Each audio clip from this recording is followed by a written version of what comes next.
అయ్యి ఏం రాయాలి? లెటర్ ఎవరికి? నీకు. నాకా?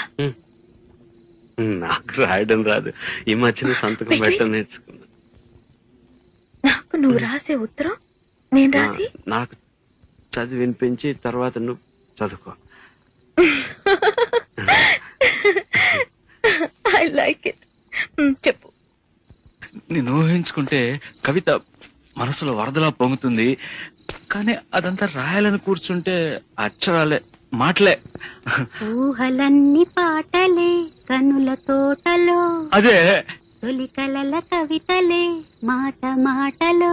అదే బ్రహ్మాండం. కవిత కవిత పాడు.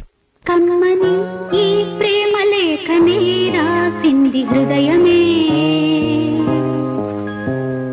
ప్రియతమా నీ వచట కుశలమా నే నిజట కుశల